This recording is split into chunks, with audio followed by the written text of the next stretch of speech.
The oil painting had been watching Isolde for 3 nights. She told herself it was exhaustion. The endless scrubbing of marble floors, the polishing of silver that never seemed to shine bright enough for the housekeeper's critical eye. Thornfield Manor demanded perfection from its servants, and Isolde had learned quickly that imperfection earned more than harsh words. It earned the cold, the hunger, the assignments no one else would take. Like dusting the portrait gallery at midnight. The portraits line the corridor in descending chronology, generations of the Ashford bloodline staring down with aristocratic disdain. Lords and ladies in ruffs and velvet, their painted eyes following her progress with the feather duster. But one portrait was different, the man at the end of the hall. Isolde paused before it now, her candle casting trembling shadows across the gilt frame. The painted figure stood against a backdrop of storm clouds and distant mountains, dressed in black velvet that seemed to absorb the light. His face was severe beauty, sharp cheekbones, a mouth carved for cruelty or poetry, and eyes the color of winter midnight. The artist had captured something unsettling in those eyes, something that didn't belong in pigment and canvas, something alive. "You're being ridiculous," Isolde whispered to herself, but her hand shook as she raised the duster. The moment the feathers touched the frame, the painted eyes moved. Isolde stumbled backward, her candle guttering. The corridor plunged into near darkness, and in that darkness she heard it. A sound like fabric rustling, like breath drawn after centuries of silence. When the flame steadied, the portrait was unchanged. The man in black velvet stared forward with aristocratic indifference, his expression frozen in time. But Isolde's heart hammered against her ribs. She had seen it.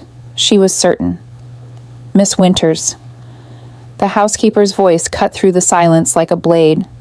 Mrs. Blackwood materialized from the shadows at the far end of the gallery, her keys jangling at her waist. "You're dawdling." "I'm sorry, ma'am. I thought I saw—" "The only thing you should be seeing is dust." Mrs. Blackwood's thin lips pressed into a disapproving line.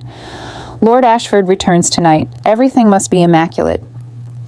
Lord Ashford, the absent master of Thornfield Manor, the reclusive nobleman who hadn't been seen in the village for over a decade. Rumors swirled about him like autumn leaves, that he was disfigured, that he was mad, that he wasn't really a man at all, but something darker.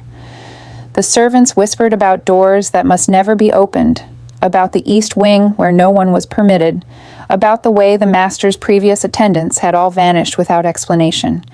Isolde had dismissed the gossip as superstition. She needed this position. An orphan with no references couldn't afford to believe in ghost stories. "Lord Ashford requires a personal attendant," Mrs. Blackwood continued, her gaze sharp. "You'll serve him directly. His meals, his correspondence, his particular needs." "Me?" Isolde's voice emerged smaller than she intended. "But I've only been here a fortnight, which is precisely why you're suitable. The master prefers those who haven't been poisoned by village nonsense." Mrs. Blackwood's expression softened fractionally, or perhaps it was merely the candlelight. "You'll begin tomorrow at dusk. Never before dusk, Miss Winters, and never, under any circumstances, are you to enter his chambers uninvited or question his habits. Do you understand?" Isolde nodded, though understanding felt very far away. Mrs. Blackwood departed with a rustle of bombazine, leaving Isolde alone with the portraits. She forced herself to continue dusting, working her way down the gallery with mechanical precision. But she felt it now, the weight of observation, the prickle of unseen attention. When she reached the portrait at the end again, she made herself look directly at it. The man in the painting had changed position. His head was turned slightly, as if he'd been watching her progress down the gallery, and his hand, the hand that had been resting against his side, was now extended toward the frame's edge, fingers curved as if reaching for something just beyond the canvas, reaching for her. Isolde ran. She fled down the corridor, her candle streaming smoke, her footsteps echoing through the manor's vast emptiness. She didn't stop until she reached the servants' quarters, slamming the door behind her and pressing her back against the wood. Moonlight streamed through the narrow window, painting everything in shades of silver and shadow. In that light, she saw it. a smudge of something dark on her wrist, just where the painted fingers had seemed to reach. Not paint. She raised her wrist to the moonlight, her breath catching. A mark, precise as a brand. The shape of fingertips pressed into her skin, cold as marble, dark as old blood. And beneath that mark, her pulse beat wildly. Somewhere in the manor's depths, a door opened. Footsteps approached, not the hurried steps of servants, but something measured, deliberate. The footsteps of someone who had all the time in the world. The footsteps of someone who had been waiting for her. Isolde did not sleep that night. She lay in her narrow bed in the servants' quarters, staring at the mark on her wrist as moonlight crawled across the ceiling. The fingerprints had faded to bruises, 5 distinct shadows against her pale skin, each one precisely where phantom fingers had touched her through canvas and time. Impossible. All of it impossible. Yet the ache in her wrist was real, and so were the footsteps she'd heard, growing closer and then stopping just outside the servants' wing before retreating into silence. When dawn finally broke gray and reluctant over the moors, Isolde rose and scrubbed her wrist until the skin turned pink. The marks remained. She pulled her sleeve down and tried to convince herself that by daylight, the terror of the previous night would diminish. It did not. The manor felt different now. The shadows seemed deeper, pooling in corners where morning light should have reached. The air tasted of old stone and older secrets. And everywhere, in the creak of floorboards, the whisper of curtains, the distant groan of the house settling, Isolde felt the weight of attention. He was here. The master had returned. She spent the day in a fog of apprehension, her hands moving through familiar tasks while her mind circled endlessly around what awaited her at dusk. Mrs. Blackwood appeared twice, her instructions crisp and strange. Prepare a tray with wine so dark it looked like liquid night. Leave it outside the master's study at precisely 6 o'clock. Knock 3 times and retreat immediately. Under no circumstances are you to wait for acknowledgement, the housekeeper warned. And Miss Winters? She paused, her severe expression flickering with something that might have been concern. Whatever you see or hear in Lord Ashford's presence, you will speak of it to no one. Not the other servants, not the villagers. Do you understand? What might I see? Isolde heard herself ask. Mrs. Blackwood's face closed like a door. Discretion, Miss Winters. That is all the master requires. As the winter sun began its early descent, Isolde found herself in the kitchens, preparing the tray with trembling hands. The wine bottle bore no label, and when she poured a measure into the crystal decanter, the liquid moved with unnatural thickness. Not wine, she thought distantly. Something richer, something darker. The clock struck 6. Isolde lifted the tray and made her way through the manor's winding corridors toward the east wing. The forbidden wing, where lamplight never reached, and dust lay undisturbed for decades. Except it wasn't dusty now. Someone had been here recently, clearing paths through the abandonment. The master's study door stood at the corridor's end, carved from black oak and adorned with a silver door knocker shaped like a raven's skull. Isolde set the tray on the narrow table beside the door. Her hand hovered over the knocker. 3 times, Mrs. Blackwood had said. The metal was ice cold against her knuckles. The sound echoed through the corridor like a death knell. 1, 2, 3. Isolde stepped back, ready to flee as instructed. But before she could move, the door opened. Not slowly, as old doors should, but smoothly, silently, as if drawn by invisible hands. Beyond lay darkness absolute. No candles, no fire, no light at all. Just shadow thick as velvet, and within that shadow, movement. Come in, Miss Winters. The voice was beautiful, cultured, precise, touched with an accent she couldn't place.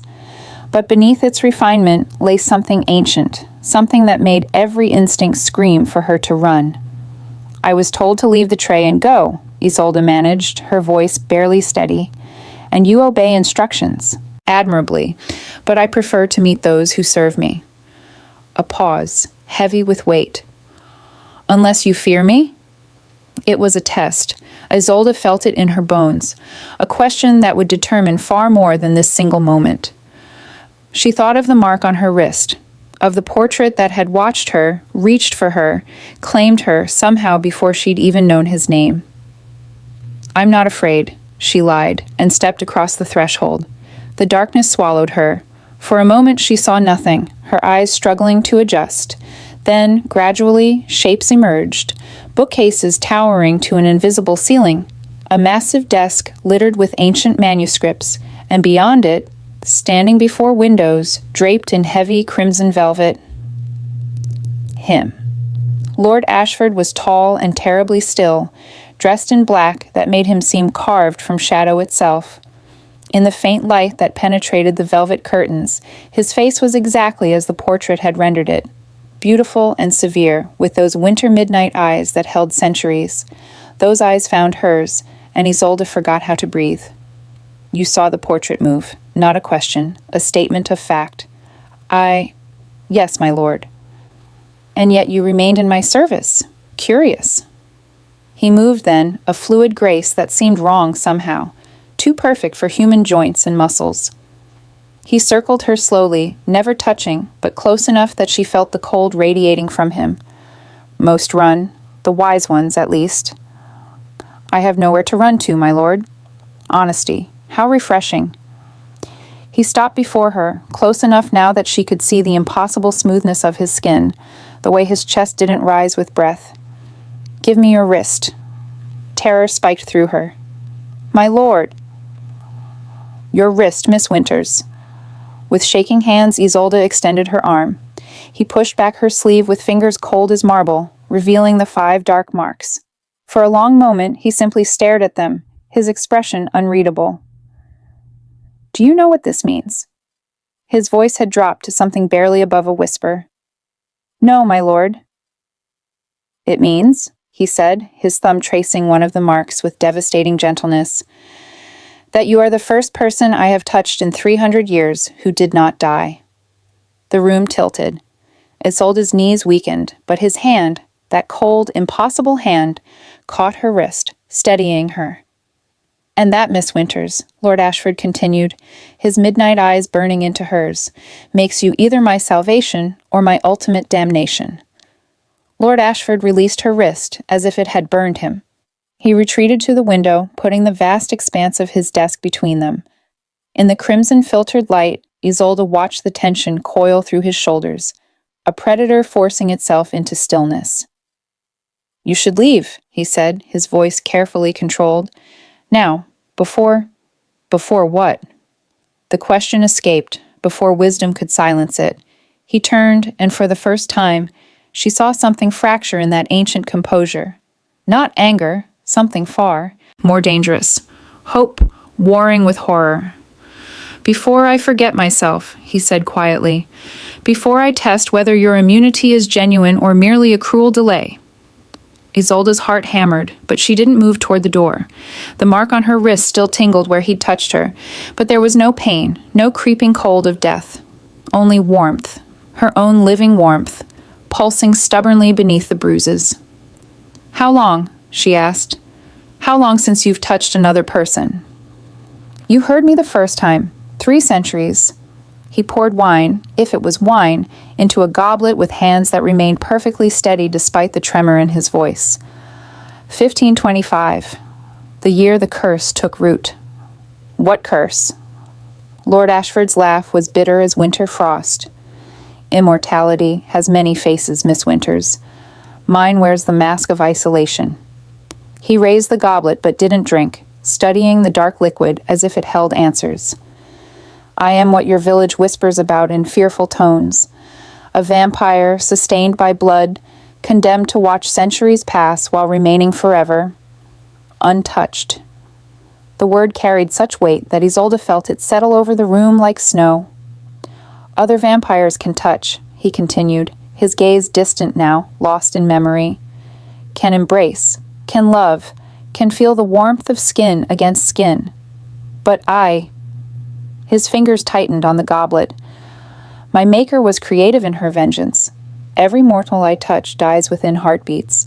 Their warmth drains into nothing. Their life simply stops. Your maker? Isolde's voice emerged as barely a whisper. A witch who loved me when I was human, who offered me eternity and was refused. His smile was terrible. She ensured I would spend that eternity alone, unable to feed directly, unable to feel another's touch without becoming their executioner. For 300 years, I have existed in this prison of flesh that cannot connect, cannot... He stopped abruptly, draining the goblet in one motion. When he set it down, his hand was shaking. And yet you live, he said, turning those midnight eyes on her again. I pressed my fingers to your wrist last night. Through the portrait, yes, but the magic is the same, and you did not fall. Your heart did not cease. Isolde looked down at the marks. 5 fingerprints, dark as old wine stains. Why? That is the question that has kept me awake all day. Lord Ashford moved around the desk, approaching her with the careful deliberation of a man testing unstable ground. I have theories. Perhaps your bloodline carries protection. Perhaps the curse is finally weakening. Or perhaps... He stopped an arm's length away, close enough that she could see the fine lines at the corners of his eyes, the only evidence of the human he'd once been. Perhaps you are the loophole my maker never anticipated. I don't understand. Neither do I. Which is why... He extended his hand, palm up between them, an offering, a test, a prayer. I need to know if it was real, if you can truly bear my touch, or if last night was merely the portrait's magic, delaying the inevitable. Isolde stared at his outstretched hand, pale, long-fingered, beautiful in the way of carved marble, a hand that had killed everyone it had touched for 3 centuries. If you're wrong, she said slowly, I'll die. Yes? And if you're right? Something flickered in his expression, hunger and fear and desperate longing all at once. Then everything changes. The rational part of Isolde's mind screamed at her to flee, to run from this creature of darkness and his cursed touch, to escape while her heart still beat. But another part, the part that had seen his isolation in the portrait's eyes, that had heard 300 years of loneliness in his voice, that part reached out. Her fingers trembled as they approached his palm. Don't, he breathed, even as he held perfectly still. Don't, unless you're certain. Their skin met. Isolde gasped, not from pain, but from the shock of cold, like plunging her hand into winter water. But the cold didn't spread. It didn't creep through her veins or stop her heart. Instead, where their flesh touched, warmth began to bloom. Lord Ashford made a sound between a gasp and a sob. His fingers closed around hers carefully, reverently, as if she were made of glass. You're warm, he whispered. Saints and demons, you're so warm. Isolde felt it too, the way heat flowed from her skin into his, the way his supernatural cold gradually softened under her touch. His hand had been like marble. Now it felt almost human. How is this possible? She breathed. He pulled her closer with their joined hands, his free hand rising to hover near her face. May I? The question was agonized. Please, may I? She nodded, unable to speak. His fingertips touched her cheek. The sensation was electric, cold and warm simultaneously, alien and intimate. His thumb traced her cheekbone with infinite care, and Isolde watched emotions cascade across his face. Wonder, relief, grief for all the years he'd been denied this simple connection. 300 years, he said hoarsely, his hand cradling her face now as if she were something precious beyond measure.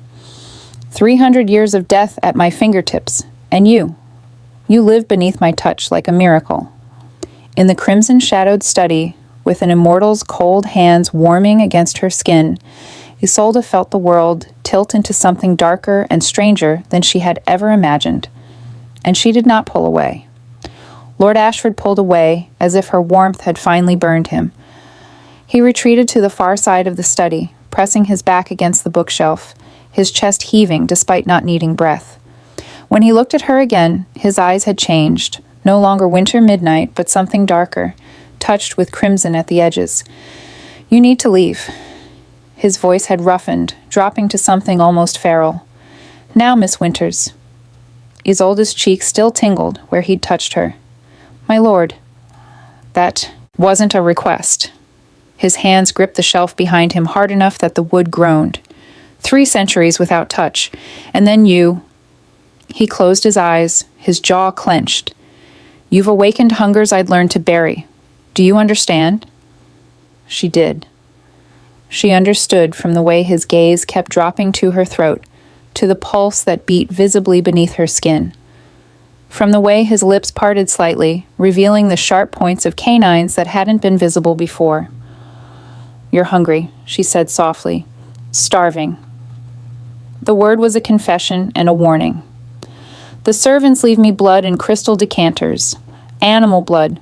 Criminal's blood purchased from the city executioner. Enough to sustain, but never to satisfy.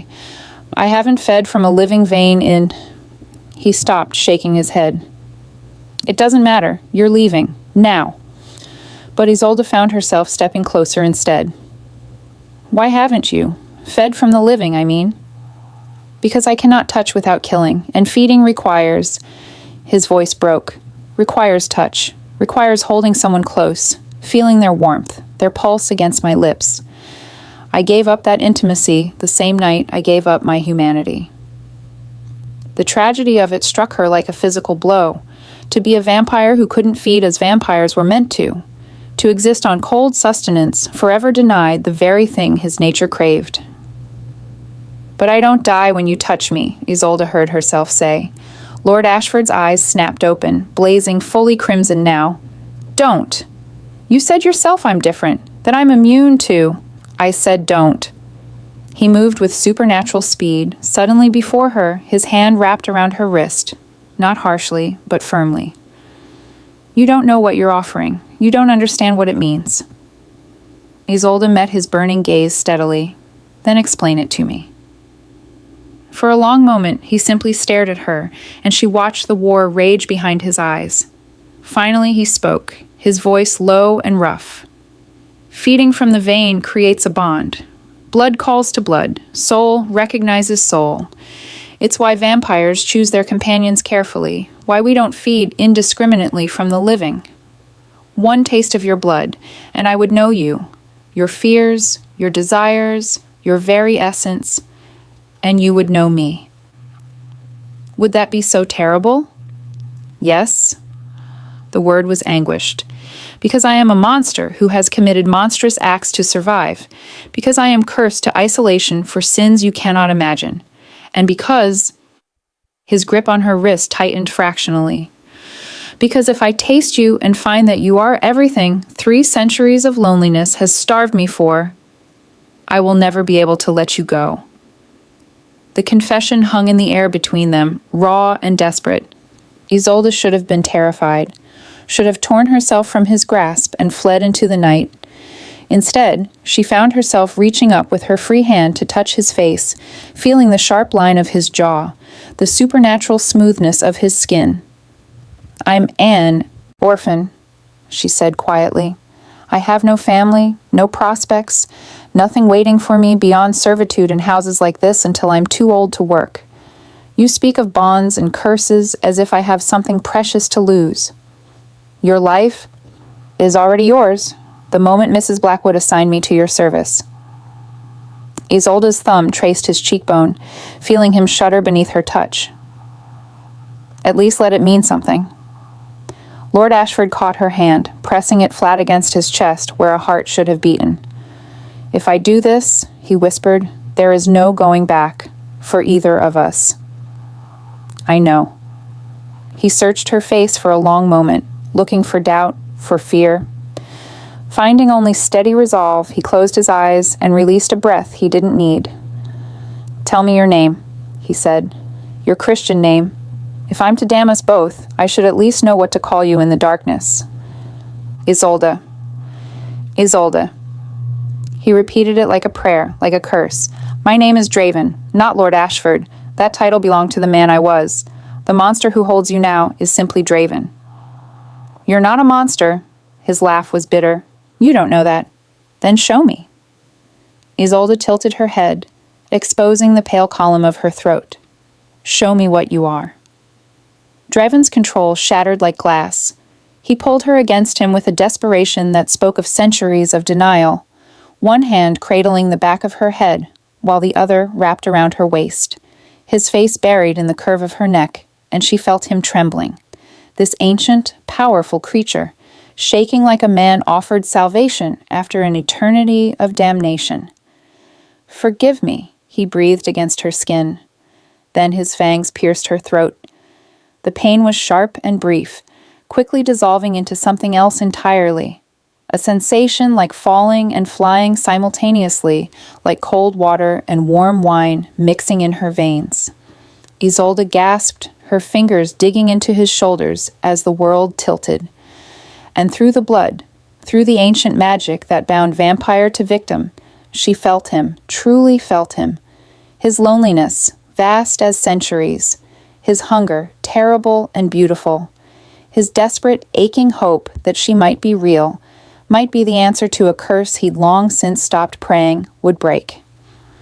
She felt the exact moment her life touched his death and made it something new, something eternal. Isolde woke in silk and shadows. For a disoriented moment, she didn't know where she was. This wasn't her narrow servant's bed in the cramped quarters beneath the stairs. This was a four-poster draped in midnight velvet, the mattress soft as clouds, the pillows scented with lavender and something darker, something ancient and indefinably male. His bed. Memory returned in a rush. The study, the confession, the bite. Her hand flew to her throat, fingers finding the tender punctures beneath a silk bandage. The skin around them felt warm, almost feverish, but there was no pain, only a strange tingling, as if her blood still remembered his mouth. "You slept for 14 hours.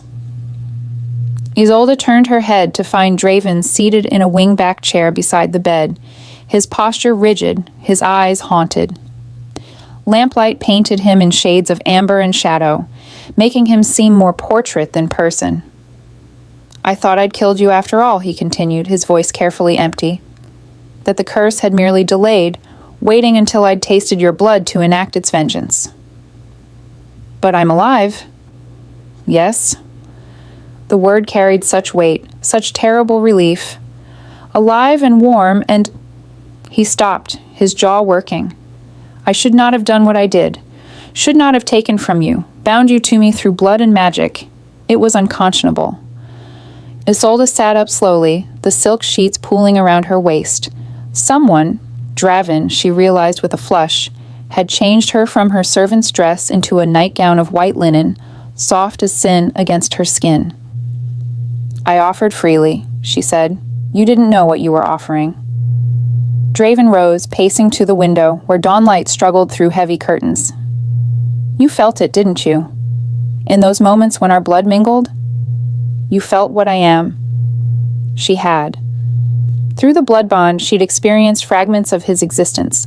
Not coherent memories, but sensations, emotions, glimpses of centuries lived in shadow. She'd felt his transformation, the agony of becoming something other than human. Felt the first time he'd killed with his cursed touch, the horror and grief. Felt the slow erosion of hope as years became decades, became centuries of isolation. And beneath it all, she'd felt the curse itself, a living thing, woven into his very essence by a woman scorned, a witch whose name even now made his soul recoil.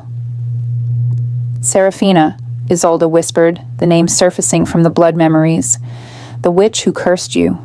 You loved her once." Draven's shoulders stiffened. "I thought I did. I was young, human, foolish. She was beautiful and powerful, and she promised me forever." His reflection in the darkened window looked like a ghost.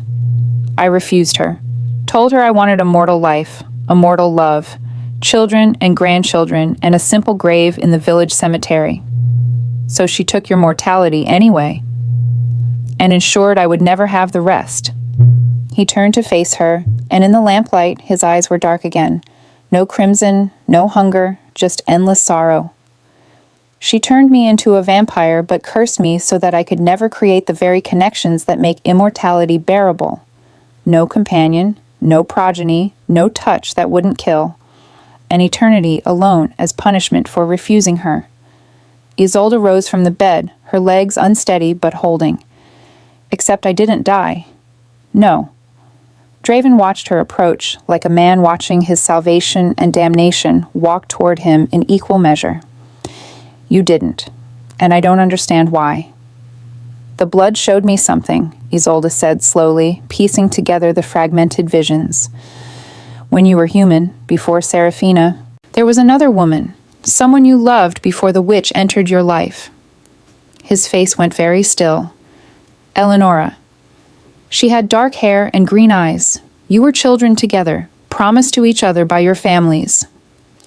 Isolde's hand rose to her own dark hair, her own green eyes. She died before you could marry. Fever took her in the spring of 1523. Draven's voice was hoarse. 2 years before Seraphina transformed me. Eleonora was my first love, my true love. When she died, He swallowed. I was hollow for years. Seraphina found me in that hollowness and mistook my grief for availability. Isolde stopped before him, understanding dawning like cold sunrise. I look like her. You could be her ghost. His hand rose to touch her face, then stopped, still afraid despite the evidence that she could bear him. The same hair, the same eyes, the same tilt of your chin when you're being stubborn. Even your name. Eleonora used to read tales of Tristan and Isolde. Used to say if we had a daughter, she'd name her Isolde, she finished softly. The silence between them was profound. Is that why I can touch you? Isolde asked. Because I'm like her? Because the curse was born from Seraphina's jealousy, and somehow my resemblance to your first love creates a loophole in her magic? I don't know. Draven's fingers finally touched her cheek, the gesture achingly gentle. Perhaps, or perhaps it's coincidence, and your immunity comes from some other source, a bloodline gift, a magical mutation, fate's cruel humor. You don't believe in coincidence. No. His thumb traced her lower lip, and she felt him tremble. No, I don't, which means either Seraphina's curse has a weakness she never anticipated, or what? His eyes met hers, dark and desperate and dangerous. Or you are Eleanor's soul returned to break me all over again. A final punishment disguised as mercy, giving me exactly what I've craved for 300 years, knowing that mortality means I will lose you just as I lost her. The words should have frightened her, should have sent her running from this creature who carried centuries of pain and danger in his immortal bones. Instead, Isolde pressed closer, her warm hands against his cold chest. Then don't waste what time we have. And Draven, ancient and cursed and desperately starved for connection, surrendered to the one thing he'd denied himself for 300 years. Hope. The days that followed blurred into a strange, dark dream. Isolde no longer slept in the servants' quarters. She occupied a suite adjacent to Draven's chambers, connected by a door that remained perpetually unlocked. Mrs. Blackwood said nothing about the arrangement, though her knowing eyes tracked Isolde through the manor with something between pity and resignation. The other servants whispered, of course, but they whispered from a distance, and none dared question the master's choices. Draven kept her close, not possessively, though she felt the hunger in him when he looked at her, but carefully, as if she might vanish like morning mist. He showed her his library, vast and ancient, filled with volumes in languages she couldn't read. He walked with her through the manor's abandoned wings, telling her stories of the family that had once filled these halls with life before death and time had claimed them. And each night, as the clock struck midnight, he fed from her throat. It became ritual. She would come to his study dressed in silk robes he'd had delivered from the city, her hair unbound, her pulse already quickening in anticipation. He would pull her into his lap in the great leather chair, his cool hand steadying her as his fangs pierced the same tender spot on her neck. The pleasure of it terrified her. It shouldn't feel like this, like fire and ice dancing through her veins, like intimacy more profound than any physical joining. But through the blood bond, she felt everything he experienced, the taste of her life on his tongue, the way her warmth flooded through his dead veins, the desperate relief of finally feeding as a vampire was meant to feed. And he felt her too, felt her desire, her fear, her growing attachment to this beautiful monster who treated her like something precious. "You're stronger today," Draven murmured against her throat on the 7th night, his tongue sealing the punctures. "The bond is changing you." Isolde's head rested against his shoulder, her body languid with the strange euphoria that followed feeding. "Changing me how?" "Your heartbeat is slower, your skin is cooler, you heal faster, look." He lifted her hand, showing her a cut from the kitchen that morning that had already sealed to a thin pink line. "The blood exchange is working both ways. You're becoming, not vampire, but something between." She should have been horrified, should have recoiled from this evidence of her transformation. Instead, she felt only curious fascination. "Is that why I can see better in the dark now? Why I can hear Mrs. Blackwood's heartbeat from across the manor?" "Yes." His arms tightened around her. "And why you no longer flinch from my touch? Why you crave these feedings as much as I do?" It was true. She did crave them. The intimacy, the connection, the way their souls seemed to merge in those moments when blood flowed between them. But there was something else growing in her too, something darker. Hunger. "Draven," she said carefully, "last night I dreamed of blood. Not yours, mine. I dreamed of my veins opening like flowers, of red blooming across white skin." He went very still beneath her. "Tell me." "There was a woman in the dream, beautiful with silver hair and eyes like ice. She was cutting me. Not to kill, but to mark. And every drop of blood that fell turned into..." Isolde shuddered. "Into roses, black roses with thorns like fangs." Draven lifted her from his lap with sudden urgency, setting her on her feet and rising to pace the study. When he turned back to her, his face had gone cold and terrible. "Seraphina," he said flatly, "you're dreaming of Seraphina. The witch who cursed you? The witch who made me." He moved to his desk, pulling out a leather-bound journal, so old the pages crumbled at the edges. "I've documented everything about the curse over the centuries, every detail, every nuance, searching for weaknesses. And there's one thing I never told you. One aspect of her magic I'd hoped wouldn't apply." He opened the journal to a page filled with spidery handwriting and rough sketches. The drawing showed a woman, silver-haired, ice-eyed, beautiful and terrible, standing over a circle of black roses. "Seraphina's curse isn't passive," Draven said quietly. "It's alive, aware, and when I formed a blood bond with you, when we created a connection that shouldn't exist within the curse's framework, we..." He stopped, his jaw clenching. "We alerted her." Ice flooded through Isolde's veins. "She knows about me?" "She knows something disrupted her spell, and she's reaching for you through the blood bond, through the connection we share." Draven's hands flattened on the journal, his knuckles white. "The dreams are her reconnaissance. She's testing you, tasting your essence through the magical threads that bind us." "What does she want?" "To understand how you survived my touch, to determine if you're a true loophole in her curse or merely a temporary anomaly." His eyes met hers, and they were full of a fear she'd never seen before. "And if she determines you're a threat to her vengeance, if she believes you could break the curse entirely, she'll come for you herself." The room seemed to tilt. "When?" "I don't know. Days, weeks. But she will come, Isolde." Draven moved to her, taking her hands in his cold grip. "And when she does, she won't simply kill you. Death would be mercy. She'll unmake you, body, soul, and the very memory of your existence, to ensure nothing remains that could free me." Isolde's breath came faster. "Then what do we do?" "We run. Tonight. I have estates in Scotland, in the Carpathians, places even her magic would struggle to find. We disappear, and we hope." "No." The word emerged stronger than Isolde felt. "Running means you stay cursed. Running means 300 more years of isolation once I'm dead. Better that than watching you be destroyed by her magic. Is it? Isolde pulled her hands free, stepping back. You tasted my blood, Draven. You know me now. Truly know me. Do I seem like someone who would run? His expression crumbled. Don't ask me to risk you. I'm not asking. She moved to the window, pulling back the velvet curtain to reveal the night beyond, dark and vast and full of unseen dangers. The dreams aren't just reconnaissance, they're an invitation. She wants me to come to her. Absolutely not. If we face her together, Isolde continued, turning back to him, if we challenge the curse at its source, maybe we can break it. Maybe we can end this. Or she destroys us both. Yes. Isolde smiled, small and sad and certain.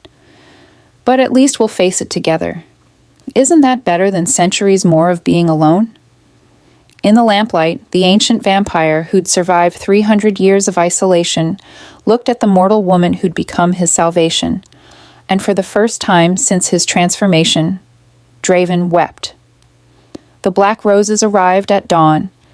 Isolde found them on her windowsill when she woke, a dozen perfect blooms, their petals dark as obsidian, their thorns gleaming like polished bone. They hadn't been there when she'd gone to sleep. No servant could have placed them. Her windows were 3 stories above the ground, and the stone walls offered no footholds. Magic, then. She reached for one, then stopped. Even without touching them, she could feel the power radiating from the flowers, cold and ancient and hungry. Don't. Draven appeared in the doorway connecting their rooms, still dressed in the black he'd worn the night before. He hadn't slept. Vampires didn't need to.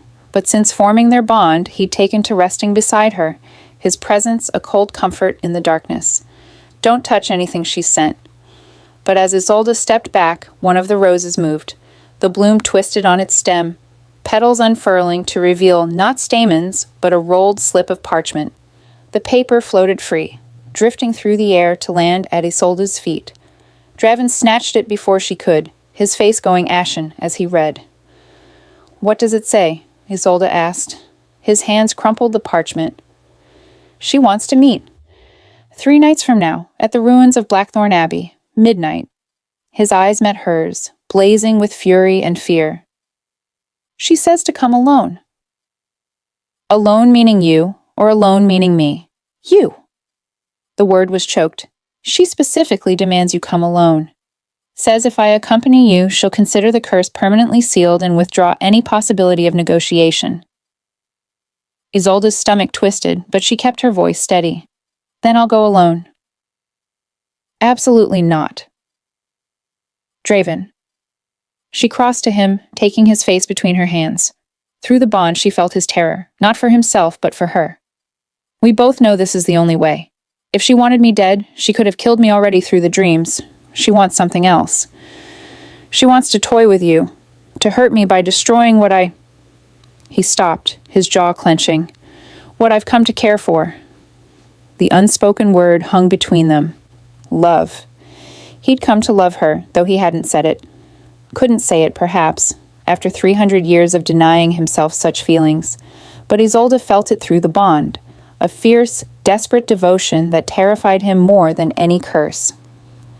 Then we don't give her that power, Isolde said quietly. I go, I listen, and I find out what she truly wants. And if what she wants is your death, then you'll know, through the bond. You'll feel it the moment she strikes. Isolde's in. Thumbs traced his cheekbones. And you'll come for me. The 3 days that followed were agony. Draven barely left her side, his presence a constant shadow. He fed from her each night, but the ritual had changed. No longer pleasure-drunk intimacy, but desperate claiming, as if he could bind her to life through blood alone. He taught her what he could, how to sense magical attacks, how to shield her mind from psychic intrusion, how to recognize the signs of enchantment. Seraphina's power comes from sacrifice, he explained on the second night, his fingers tracing protective sigils on her skin with ink made from his own blood. She was mortal once, a village healer who made dark bargains for power. Every spell she casts requires payment. Blood, pain, memory. The curse she laid on me cost her 50 years of her own life force. Then she's not immortal? No, merely very, very old and very, very powerful. The sigil on Isolde's collarbone began to glow faintly silver. These marks won't protect you from everything, but they'll give you warning if she tries to enthrall or bind you. Isolde studied the glowing symbols covering her arms, her throat, her heart. You're turning me into a grimoire. I'm trying to keep you alive, his voice broke, though I'm beginning to think I should lock you in the deepest chamber of this manor and never let you go. You could try, she smiled sadly. But we both know I'd find a way out, and Serafina would only grow angrier. On the third night, Isolde dressed in the clothes Draven had prepared, a gown of deep burgundy velvet, the color of old blood. Her dark hair hung loose down her back, and around her throat she wore a choker of black pearls that had belonged to Eleonora. For luck, Draven had said when he'd fastened it, his fingers lingering on her pulse point. Now, as midnight approached, they stood in the manor's entrance hall. The carriage waited outside, black horses stamping impatiently, their breath misting in the cold autumn air. I'll be a mile away, Draven said, his hands cupping her face. Close enough to reach you in seconds if needed, far enough that Serafina won't sense my presence immediately. The moment I feel your fear through the bond, I know. Isolde rose on her toes, pressing her lips to his. The kiss was cold and desperate, tasting of blood and goodbye. Trust me. I trust you. It's her I don't trust. He pulled back, his midnight eyes searching hers. If she offers you power, immortality, anything, I'll refuse.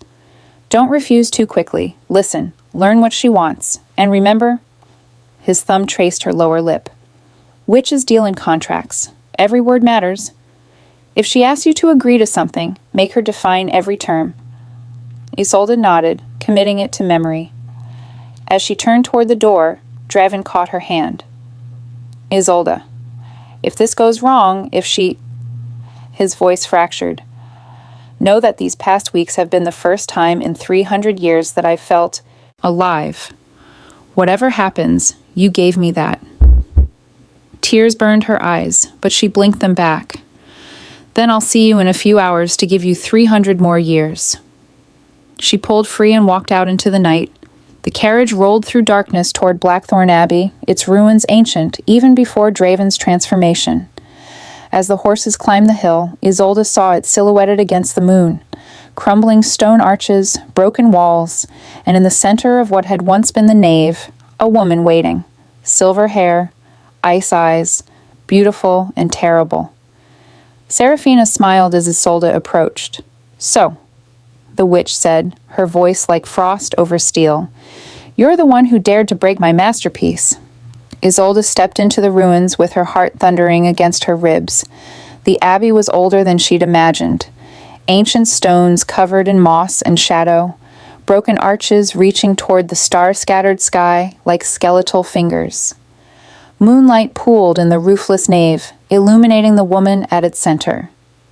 Serafina was breathtaking in the way of winter storms, beautiful and deadly and utterly inhuman despite her mortal origins. Her silver hair cascaded down her back like liquid moonlight, and her gown seemed woven from shadows and spider silk. But it was her eyes that held Isolde frozen, pale as ice, ancient as mountains, and filled with a hunger that made Draven's bloodlust seem gentle by comparison. Come closer, child, Serafina said, her voice melodious and cold. Let me look at the girl who accomplished what no one has in 3 centuries. Isolde forced herself to walk forward, stopping at the edge of the moonlit circle. The protective sigils Draven had drawn on her skin began to warm, a subtle warning. I'm not a child, she said, keeping her voice steady, and I didn't break anything. I simply survived. Serafina's laugh was like glass breaking. Simply survived. How delightfully modest. She circled Isolde slowly, her gaze assessing. Do you know how many have tried? 17 by my count. Healers, witches, even a vampire elder who thought her ancient blood would grant immunity. All of them died screaming the moment Draven's cursed flesh touched theirs. Then why didn't I? That, Seraphina said, stopping before her, is the question that's been keeping me awake. And I've lived 500 years, child. Very little disturbs my sleep anymore. She reached out as if to touch Isolde's face, then paused, studying the glowing sigils on her skin. Oh, how sweet. He marked you with protection spells, as if ink and blood could shield you from me. They're not meant to shield, Isolde said, remembering Draven's words. Only to warn. Clever girl. Seraphina's smile sharpened. You have his intelligence, if not his caution. Tell me, do you love him? The question was a trap. Isolde felt it in her bones, in the way the air itself seemed to lean in, waiting for her answer. What I feel for him is none of your concern. Oh, but it is. It's entirely my concern. Seraphina moved to the center of the circle, where moonlight fell strongest. With a gesture, black roses, identical to the ones she'd sent, sprouted from the broken stones, creating a ring of thorns around her.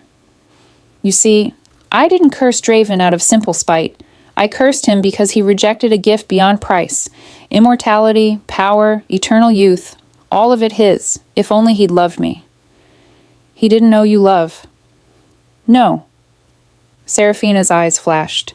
But he owed me honesty. He let me believe for years that when I finally perfected the transformation ritual, he would accept it, would accept me. Instead, he told me he preferred to rot in a grave beside some mortal child who died of fever. Eleonora. The name hung unspoken between them. So you punished him, Isolde said. I gave him exactly what he claimed to want, a long life without me.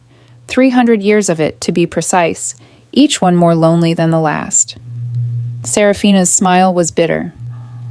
I thought by now he would have begged me to end it, to kill him or lift the curse, anything to escape the isolation. Instead, he endured. Stubborn, prideful, insufferable man. You still love him. The realization struck Isolde like lightning. After all these years, you still love? Seraphina's laugh was sharp enough to draw blood. I despise him. I loathe every breath he doesn't need to take, every night he exists in my world without being mine. But yes. Her voice dropped to something raw. Yes, I still burn for him. And that is why you've become such a fascinating problem. The witch moved closer, and the black roses moved with her, their thorns scraping against stone. When he touched you and you lived, the curse should have adapted, should have killed you more slowly, more painfully, to punish his hope. Instead, it did nothing. The magic simply stopped. Seraphina's finger traced the air near Isolde's cheek, not quite touching. I've spent 3 days dissecting every spell, every component of the curse, and I finally understand. Understand what? Why you survived. Seraphina's ice eyes met hers. You carry Eleonora's soul. The world tilted. Not reincarnation. That would be too simple. But her essence, her spiritual signature, woven into your being from birth. Perhaps she was your ancestor, generations removed. Perhaps her dying wish created a bloodline blessing. It doesn't matter. Seraphina's smile turned cruel. What matters is that the curse recognizes you as the one woman Draven loved before I ever entered his life. The one exception I never thought to seal because she was dead and buried. Isolde's mind raced. So the curse can't harm me because you're her echo, yes. The ghost of his first love, walking in living flesh. Seraphina stepped back, spreading her arms. Which presents me with a choice. I could kill you anyway. Curse be damned. It would cost me dearly. 20 years of life, perhaps 30. But I could do it. End his hopes, before it fully blooms. Terror flooded through Isolde, and she felt Draven respond through the bond, felt him surge into motion, racing toward the abbey. Or, Seraphina continued, her voice sharpening, I could offer you a bargain. What kind of bargain? The curse cannot be broken. 300 years of magic have made it part of Draven's very essence. To remove it would destroy him utterly. Seraphina's eyes glittered. But it can be transferred, given to someone else willing to bear its weight. Understanding crashed over Isolde like ice water. You want me to take it? I want you to choose. Seraphina's hand swept toward the black roses, and images began to form in their thorns, visions of possibility. Accept the curse onto yourself. Let it remake you as it remade him, immortal, powerful, but forever unable to touch another living soul without killing them. Set Draven free to love, to touch, to exist without isolation. In the visions, Isolde saw Draven freed from his curse, saw him whole and capable of connection, saw him eventually finding another, someone who could give him the mortal life she never could, saw herself becoming the isolated monster in his place. And if I refuse? Seraphina's smile was winter itself. Then I kill you slowly, and Draven watches through your bond until the very end. Then I ensure his curse lasts another 300 years. Perhaps this time, he'll learn to appreciate what I offered. Through the bond, Isolde felt Draven's presence growing closer. Seconds away now, his terror and rage a palpable force. The witch extended her hand, pale and perfect in the moonlight. Choose quickly, child. Dawn approaches, and some bargains expire with the light. No! Draven's roar shattered the night as he materialized at the abbey's entrance, his form bleeding from shadow to substance. His eyes blazed crimson, fangs fully extended, every inch of him transformed into the predator he usually kept leashed. But he stopped at the edge of the circle of black roses, unable to cross. Seraphina's magic held him as surely as iron bars. You're early, darling, the witch said without turning. I haven't finished my negotiation. There is no negotiation. Draven's hands clenched into fists. Isolde, don't listen to her. Whatever she's offered, it's a lie wrapped in poison. Is it? Seraphina tilted her head, her expression mockingly curious. I've offered her exactly what she came seeking, a way to break your curse. She simply doesn't like the price. Through the bond, Isolde felt Draven's understanding dawn, felt his horror bloom like blood in water. You offered her the transference, he breathed. You want her to take the curse onto herself. I want her to choose. Seraphina's ice eyes never left Isolde. Love should be sacrificed, shouldn't it? You taught me that when you rejected immortality for the memory of a dead girl. Surely your new little echo understands the principle. Isolde, don't. Draven's voice cracked. Please. 300 years of that isolation nearly destroyed me. I won't condemn you to the same fate. But Isolde was already reaching for Seraphina's extended hand. Wait! Draven lunged forward, but the rose's thorns grew like spears, forcing him back. Isolde, listen to me. She's lying about something. She always lies. Think about what she's really asking. I am thinking. Isolde's fingers hovered inches from Seraphina's palm. You've suffered long enough. If I can end that at the cost of your own suffering, no, never. Draven's eyes found hers across the circle, desperate and pleading. I would rather endure another 1,000 years alone than watch you become what I am. But you wouldn't be alone, Isolde said softly. That's the point. You'd be free. Free to touch, to love, to exist without you. The words hung in the air like an execution. She's not offering to free me, Isolde. She's offering to separate us in the cruelest way possible. You'd be immortal and isolated, and I'd be freed, but forever unable to touch you. We'd exist in the same world, seeing each other, wanting each other, but never, his voice broke, never able to connect.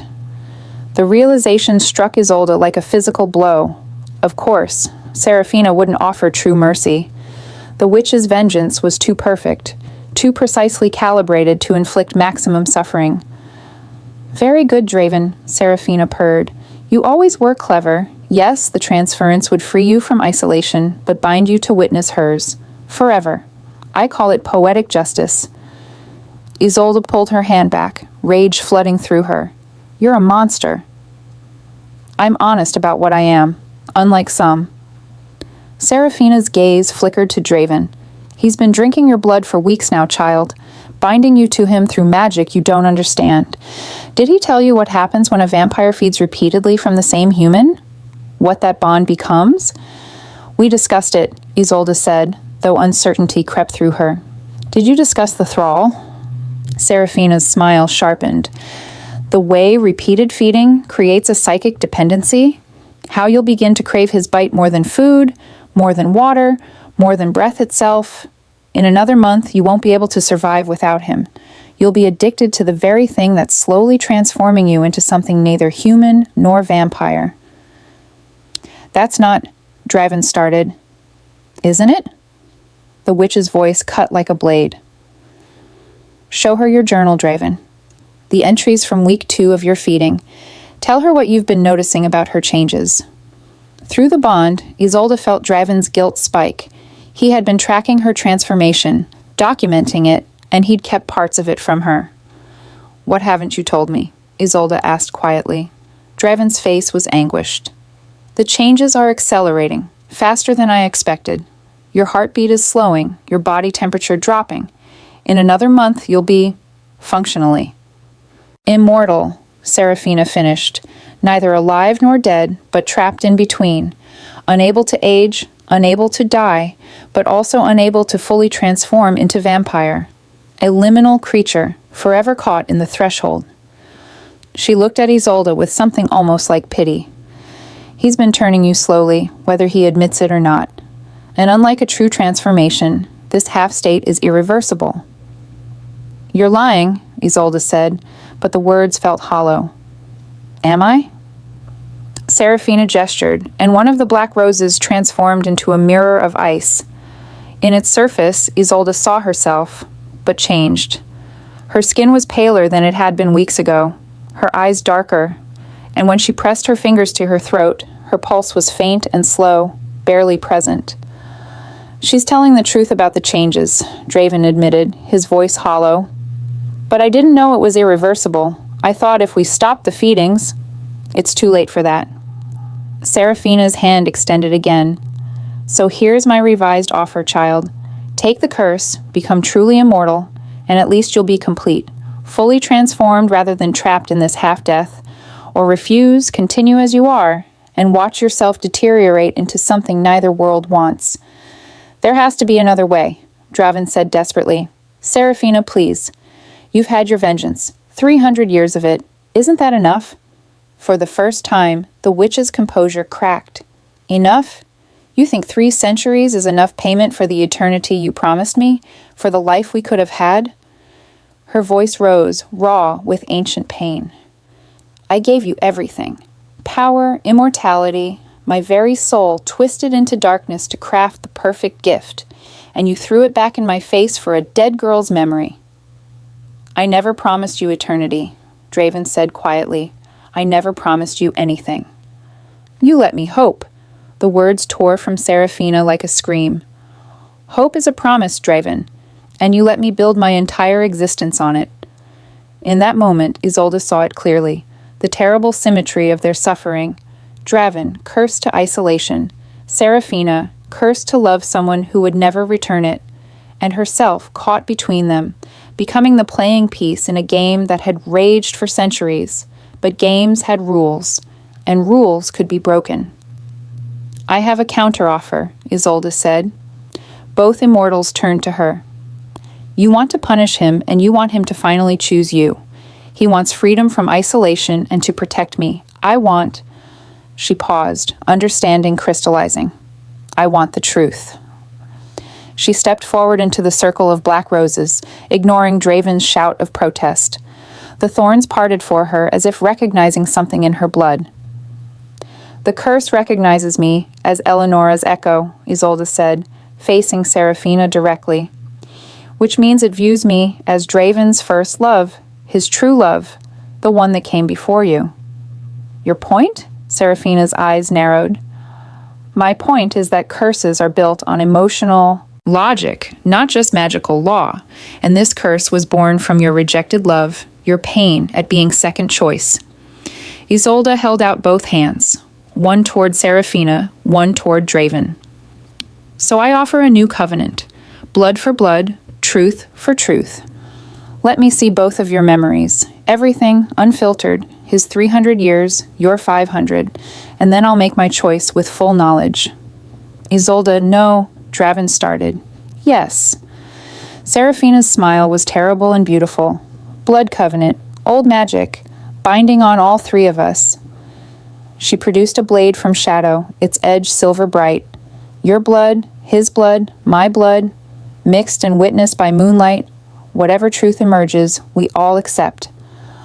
Agreed, Isolde said. Don't do this, Draven pleaded. But Isolde had already taken the blade. She drew it across her palm, watching crimson well up like dark roses blooming. For truth, she whispered.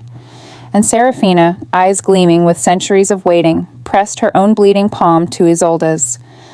The world exploded into memory and blood. Blood touched blood, and the world shattered into fragments of light and shadow. Isolde felt herself torn from her body, her consciousness flung across centuries like a stone skipping across dark water. The abbey dissolved, replaced by a kaleidoscope of memories, not her own, but theirs. Seraphina's memories came first, sharp and bitter as winter wind.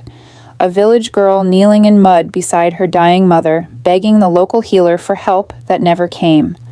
The realization that those with power hoarded it, used it to control rather than heal. Years of study, learning herbs and poisons, prayers and curses, the slow descent into darker magics, each sacrifice taking a piece of her soul, but granting power in return. Then, Draven. Not as he was now, but as he'd been. Mortal, young, beautiful in his grief. She'd found him at Eleanor's grave, weeping like the boy he still was. Seraphina had offered comfort that night, just comfort at first, but comfort became companionship, and companionship became something deeper. For 5 years, she'd walked beside him as he slowly emerged from mourning. She'd believed, truly believed, that he was healing, that he was learning to love again, learning to love her. The memory shifted. Seraphina in her workshop, perfecting the transformation ritual.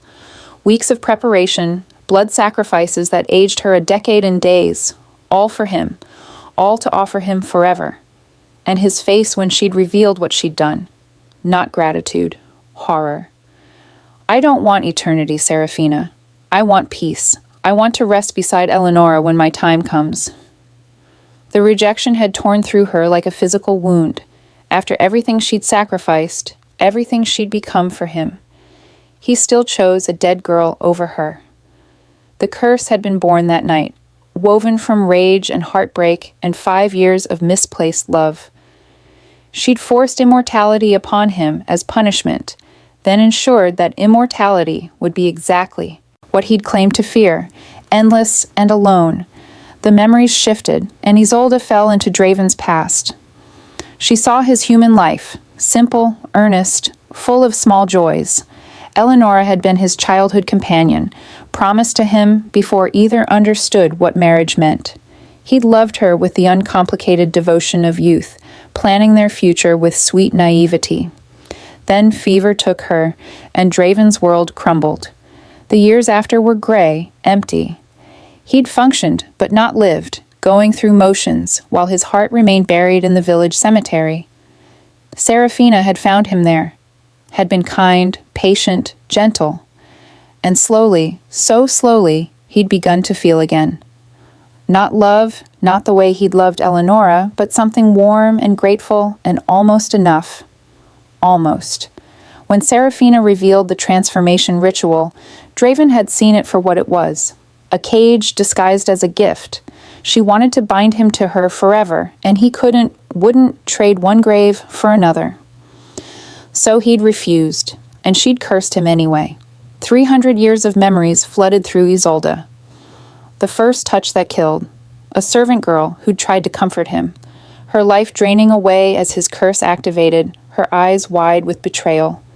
Decades of isolation, learning to exist without connection, without warmth, without hope. The slow erosion of his humanity as years became centuries.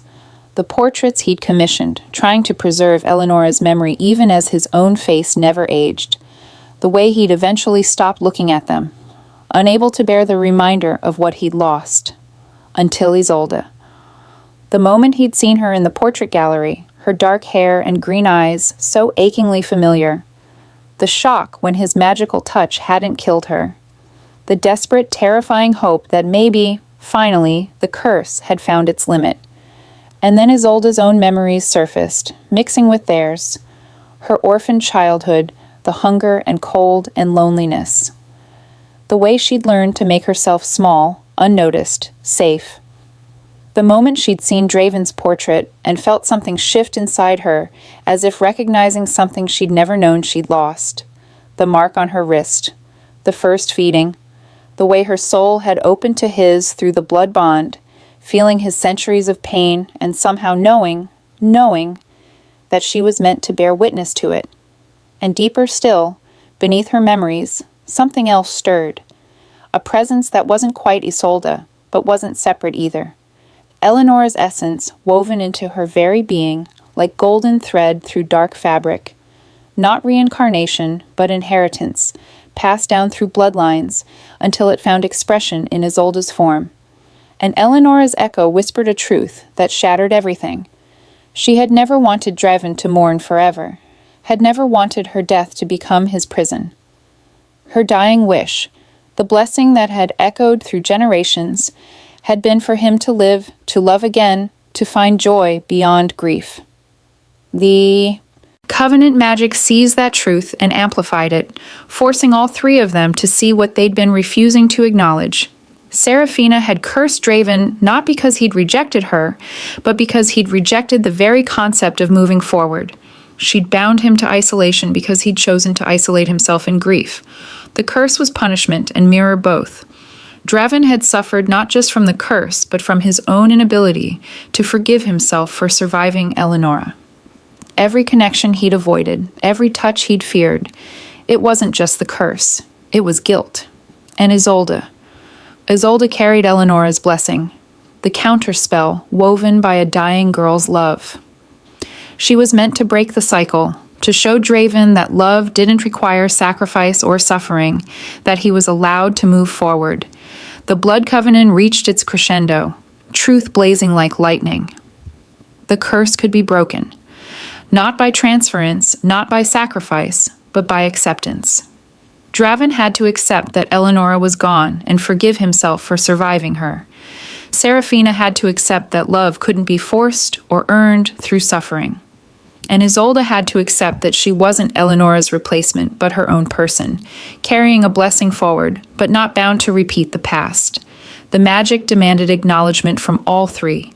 Isolde felt herself pulled back into her body, gasping, the blade falling from her bleeding palm. Seraphina stumbled backward, her ice eyes wide with shock, and Draven fell to his knees in the circle of black roses, his face wet with tears he hadn't shed in 300 years. "I understand," he whispered hoarsely. "Finally, I understand." The curse began to unravel, not violently, but like ice melting in spring sunlight. The magic that had bound Draven to isolation for 3 centuries recognized that its purpose, forcing him to confront his grief, had finally been fulfilled. Black roses withered and died, their thorns crumbling to dust. Seraphina stood frozen, watching her masterpiece dissolve. For a moment, rage flickered across her face. Then something else, something that might have been relief. 500 years, she said softly. "I've carried this hatred for 500 years, and I'm so tired." Draven rose unsteadily, crossing to where Isolde stood. He reached for her hand, tentative, fearful, and when their fingers intertwined, no death followed. Only warmth, only life. "It's gone," he breathed. "The curse is truly gone." Isolde felt it through their bond, the absence of that cold, terrible magic that had kept him isolated. He was free. But Seraphina was still bound by her own choices, her own inability to let go. "The covenant showed us the truth," Isolde said, turning to the witch. "But truth isn't enough. You have to choose what to do with it." Seraphina's laugh was hollow. "What choice do I have? Release him to you? Watch you have the eternity I was denied?" "No," Isolde said gently. "Choose to release yourself." The first light of dawn touched the horizon, turning the sky to shades of blood and gold. Seraphina stood in the ruins of Blackthorn Abbey, silver hair lifting in the wind, watching the sunrise with eyes that had seen 500 of them. But this one felt different, final.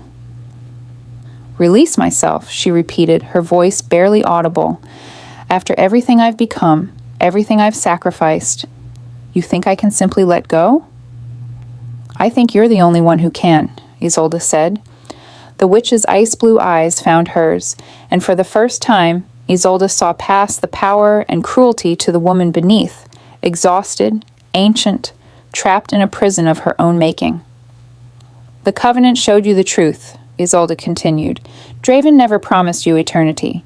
You built that hope from nothing and then punished him when reality didn't match your dreams.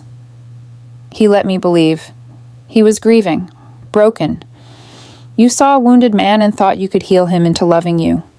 Isolde's voice was gentle but unflinching. "But healing doesn't work that way, and neither does love." Seraphina's composure cracked. "I gave him everything, my humanity, my innocence, pieces of my very soul, all to craft the perfect gift. And he threw it away for the memory of a girl who was already dust." "Because you were giving him what you wanted, not what he needed," Draven said quietly. He still held Isolde's hand, as if afraid that releasing her would make the curse return. "I needed time, space, permission to grieve.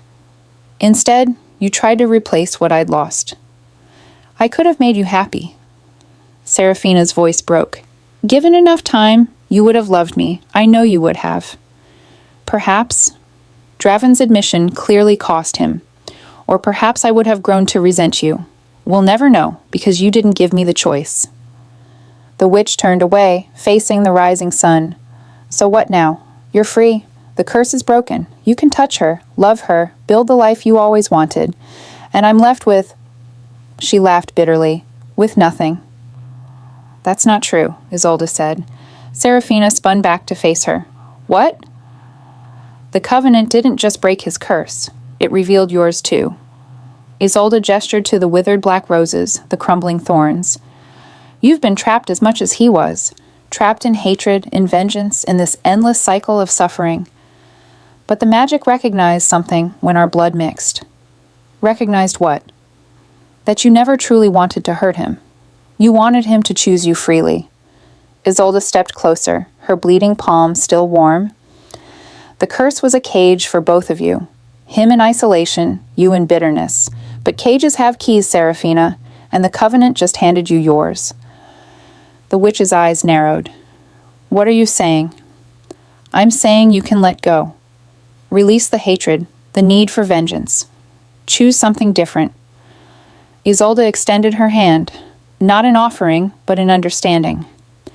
"You're not the villain of this story. You're just someone who loved badly and suffered for it. There's no shame in that." For a long moment, Seraphina simply stared at the offered hand. Then, slowly, something shifted in her expression. The ice began to thaw. 500 years, she whispered. "I don't remember who I was before the magic, before the anger." "Then find out," Isolde said. Seraphina looked at Draven, and the centuries of history between them hung heavy in the dawn air. "If I release this, if I let you go, I'll have nothing left. No purpose, no power, no—" "You'll have yourself," Draven said. His voice was rough with emotion. "The woman who healed the sick before she learned to curse them. The girl who wanted to save her mother. She's still there, Seraphina, buried under all this darkness, but still there." The witch's face crumpled. "I don't know how to be her anymore." "Then learn." He crossed to her, and for the first time in 300 years, he reached out to touch her, not with fear or obligation, but with genuine compassion. His hand settled on her shoulder, warm and alive. "You gave me immortality as a curse. Use yours as a chance to start over." Seraphina closed her eyes, tears finally spilling down her perfect cheeks. "I'm so tired of hating you." "I know. I'm tired of being hated." The last of the black roses crumbled to ash, and with them something invisible but palpable lifted from the ruins. The weight of the curse, of 3 centuries of suffering, simply released. Serafina gasped as if breathing freely for the first time in ages. The silver of her hair began to warm to gold, the ice of her eyes melting to blue. She was still beautiful, still powerful, but the terrible coldness had faded. "What happens now?" she asked, her voice smaller, almost mortal. "Now," Draven said, stepping back to Isolde's side, "you choose your own path, as I'll choose mine." The witch looked at them, at the mortal girl and the freed vampire, their hands intertwined, their future uncertain, but theirs to determine. For a moment, jealousy flickered across her face. Then it too faded. "Be happy," Serafina said finally. "After everything I've done, you deserve at least that." She turned and walked into the sunrise, her form dissolving into golden light. Not dying, the Covenant had shown that much, but transforming.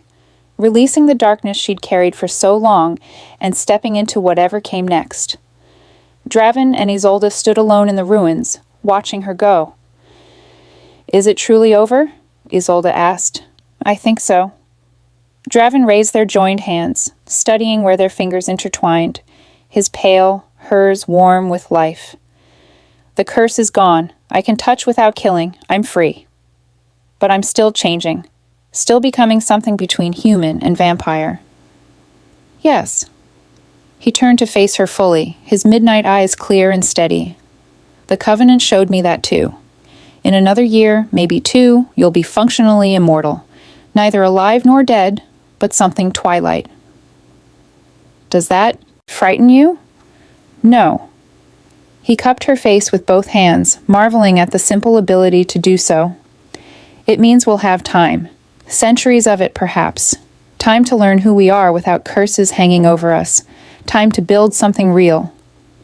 And if I can't bear it, the slow transformation, the loss of humanity, then we'll find a way to reverse it, or we'll make peace with it together." His thumb traced her cheekbone. "I spent 300 years alone, Isolde. Whatever comes next, as long as you're beside me, it won't be suffering." Isolde leaned into his touch, feeling the last of the night's tension drain away. "So what now? We return to the manor and pretend to be a normal lord and his lady?" Draven's laugh was soft and surprised, as if he'd forgotten how. "I don't think we're capable of normal, but we could try." He pressed his forehead to hers. "Or we could travel. See the world beyond these moors. I've had centuries to explore, but I've never had someone to share it with. I've never been farther than the next village. Then I'll show you everything. Mountains and oceans, cities of light and markets of shadow, all the beauty and terror immortality has to offer." His voice dropped to something tender. "But first..." He kissed her as the sun rose fully over Blackthorn Abbey, bathing the ruins in warmth and light. It was nothing like the desperate, blood-soaked encounters they'd shared in darkness. This was gentle, reverent, full of promise rather than hunger. When they finally pulled apart, the world had changed. The curse was broken, the witch was freed, and 2 souls, one ancient, one transforming, stood together in the dawn, no longer bound by the past, but free to write their own eternity. "Ready?" Draven asked, offering his hand. Isolde took it without hesitation. "For forever?" "Yes." And together they walked out of the ruins into the golden morning, leaving the shadows behind. Behind them, a single black rose remained, not withered, but transformed. Its petals had turned the deep red of living blood, and where its stem touched the ground, new growth was already beginning. Some curses end in destruction, others transform into something beautiful. This was the latter.